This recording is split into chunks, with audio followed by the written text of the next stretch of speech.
Setelah kita mengetahui tentang sedikit identitas daripada Anas ibn Malik, juga ada satu yang perlu kita tahu. Sekedar kata, ternyata Anas ibn Malik ini nasabnya bertemu dengan nasab neneknya Nabi kita Muhammad sallallahu alaihi wasallam. Nenek dari mana?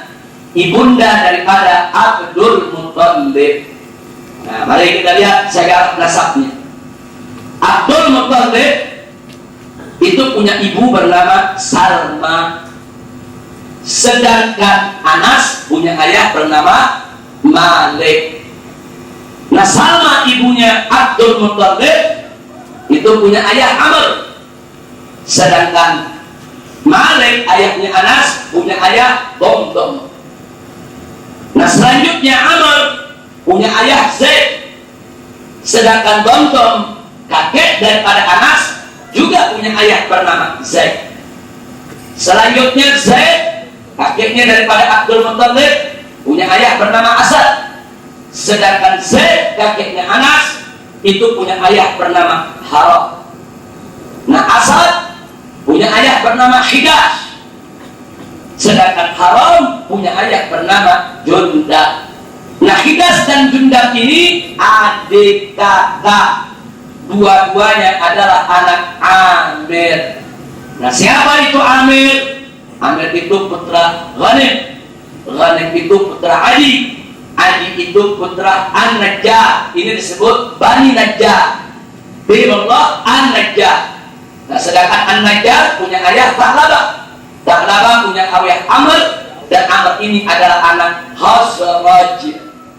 Nah, dan kita tahu bahwa Ansor itu ada suku Aus, ada suku Khazraj. Nah, ternyata Anas ibn Malik ini adalah dari suku Khazraj. Dan yang menariknya ternyata nenek Nabi, ibunda daripada Abdul Muttalib, ternyata juga dari suku Khazraj. Berarti walaupun Nabi itu tinggal di Mekah, lahir di Mekah, dari suku Quraisy yang terkenal di Mekah, ternyata Nabi juga punya hubungan nasab dengan kalangan Khazraj, dengan kalangan orang-orang Ansor. Nah, ini sekedar kita perlu ketahui sebagai catatan sejarah, dan ini menunjukkan betapa ulama-ulama kita teliti sampai nasab para sahabat mereka catat, nasab Nabi mereka catat, mereka mau tahu nasab-nasab daripada orang-orang yang pernah berjasa kepada Islam, kepada umat Islam, sehingga asal usul mereka diketahui dengan jelas. Alhamdulillahirabbil alamin. Nah, baiklah. Selanjutnya mari kita lihat bagaimana hubbu Anas ibn Malik al-Ansari radhiyallahu ta'ala anhu li Rasulillah sallallahu alaihi wasallam. Bagaimana cintanya Anas kepada Nabi kita Sayyiduna Muhammad sallallahu alaihi wasallam. Anas ibn Malik pernah meriwayatkan dan menyatakan dalam satu hadisnya, beliau katakan, kana Rasulullah sallallahu alaihi wasallam min ahsanin nasi khuluqa wa ahabihim sadra wa awfarihim hanana.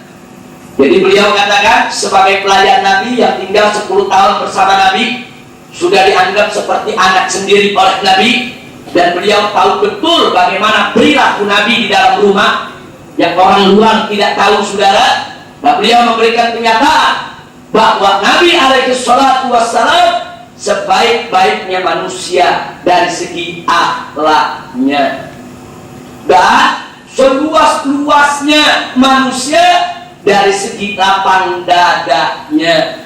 Nggak sampai di situ, dan manusia yang paling banyak sikap kasih sayangnya. Nah, ini pernyataan Anas, yaitu tentang bagaimana akhlak dan perilaku Nabi kita Sayyiduna Muhammad sallallahu alaihi wasallam. Nah, sekarang mari kita lihat bagaimana Anas bercerita.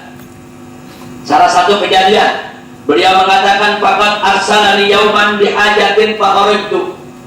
Suatu hari, kata Anas, umurnya masih kecil ini, masih 10 tahun, saudara. Kata Anas, aku diutus oleh Rasulullah ke suatu tempat untuk menyelesaikan satu keperluan. Wa qasadtu sibyanan yal'abuna besuk.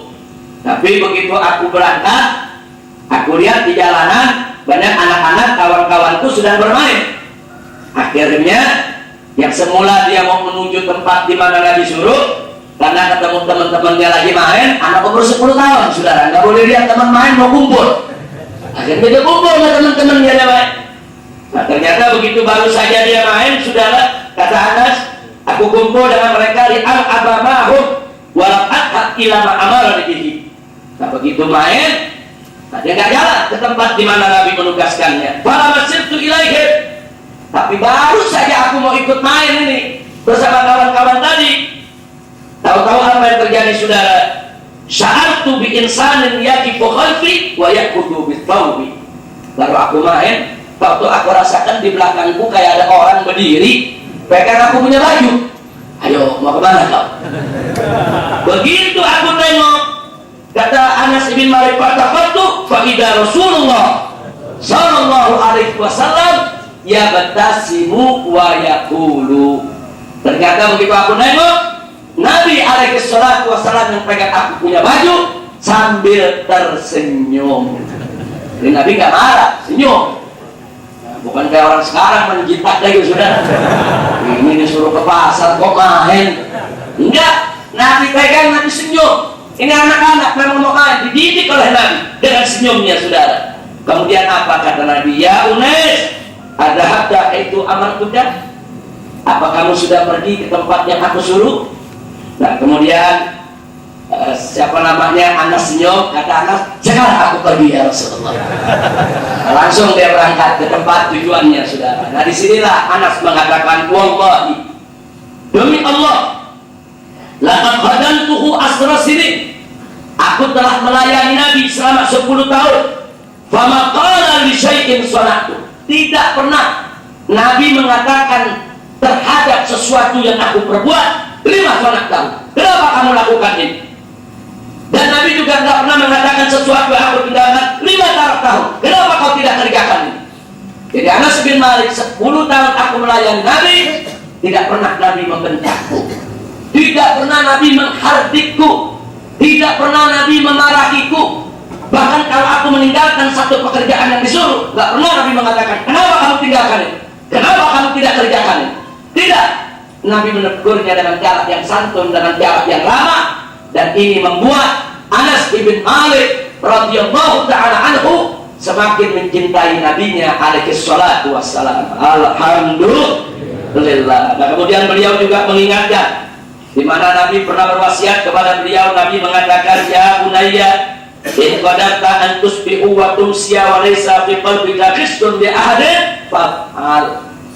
Jadi Nabi manggil ya bunayya. Apa itu ya bunayya? Wahai anakku. Saking cintanya Nabi kepada Anas bin Malik. Wahai anakku, kata Nabi, kalau kau mampu hidup di pagi maupun di petang hari tanpa ada sedikit pun kebohongan, dusta, tanpa ada penipuan yang kau lakukan terhadap orang lain, fa'al, lakukanlah. Jadi Nabi amanatkan betul kepada Anas bin Malik bahwa dalam kehidupannya sehari-hari jangan sekali-sekali menipu, jangan sekali-kali khianat, jangan sekali-sekali berbohong ataupun berdusta. Tidak sampai di situ saja, beliau juga mengatakan, ya bunayya idza dakhalta ala ahlik fasallim yakun barakatan 'alaika wa 'ala ahli baitik. Hei anakku, kalau kau masuk ke rumah keluargamu, jangan lupa memberikan salam. Kenapa? Karena salam yang kau berikan akan menjadi penyebab turunnya barokah untuk engkau dan keluargamu. Dan saya pikir amanat ini bukan hanya untuk Anas, tapi juga untuk kita semua. Kadang-kadang kita lupa, kita bertamu ke orang lain, kita berikan salam, tapi begitu kita pulang ke rumah sendiri, kita tidak berikan salam. Padahal salam itu barokah. Salam itu diajarkan oleh Nabi, bukan hanya ngetuk pintu rumah orang lain memberikan salam, justru mengetuk pintu rumah sendiri jauh lebih aula, lebih didahulukan untuk memberikan salam. Karena salam itu penyebab turunnya barokah. Barokah itu kalau turun untuk kita, istri kita, anak-anak kita, dan itu yang akan menyebabkan rumah tangga menjadi penuh rahmat dan mawaddah, insya Allah. Nah inilah yang perlu kita ketahui tentang Anas. Nah kemudian apa yang dikatakan oleh Anas di akhir hidupnya, saudara? Dan beliau sering ulang-ulang. Beliau katakan, inilah arjua an alqa Rasulullah sallallahu alaihi wasallam fi yaumil qiyamah fa aqulu lahu. Aku betul-betul berharap untuk bertemu nanti dengan Rasulullah sallallahu alaihi wasallam di hari kiamat. Fa aqulu lahu, dan aku akan katakan kepada Rasulullah, ya Rasulullah, wahai Rasulullah, hada udaimuka Unais. Ya Rasulullah, inilah pelayanmu Unais. Nah, kenapa disebut Unais? Karena Nabi kalau manggil Anas Unais, ya Unais. Nabi kalau manggil Anas Unais, itu panggilan penuh kasih sayang. Jadi saking sayangnya Nabi panggil Unais, bukan Nabi Anas. Unais itu tasghir dari Anas. Orang kalau sudah disebut Unais, itu menunjukkan ada kasih sayang, ada cinta dalam panggilan, ada penghormatan dalam panggilan. Makanya beliau tidak pernah lupa kalau beliau dipanggil Unais oleh Nabi alaihi salatu wassalam. Jadi beliau bangga betul, bersyukur betul kepada Allah Subhanahu wa taala yang beliau menjadi pelayan Nabi. Sampai tadi beliau katakan, kalau aku bertemu dengan Rasulullah nanti di hari kiamat, aku akan katakan, wahai Rasulullah, ini pelayanmu Unais, ini pembantumu Unais. Radhiyallahu an Anas bin Malik al-Ansari wa an jami'is sahabah. Amin ya rabbal alamin. Nah, jadi perlu kita catat bahwa Anas adalah perawi ketiga terbesar yang meriwayatkan hadis-hadis Nabi setelah Abu Hurairah dan Abdullah bin Umar radhiyallahu taala anhuma. Jadi kalau besok Anda membuka kitab-kitab hadis, Anda akan sering dengar an Anas bin Malik, an Anas. Inilah tokoh yang kita ceritakan pada kesempatan pagi hari ini. Cerita kita belum selesai karena kita perlu tahu siapa ibu Unais dan siapa paman Unais dan siapa saudaranya Unais. Nanti akan kita lihat betapa luar biasa daripada butulah kepahlawanan mereka saat berjuang bersama Nabi alaihi salatu wassalam.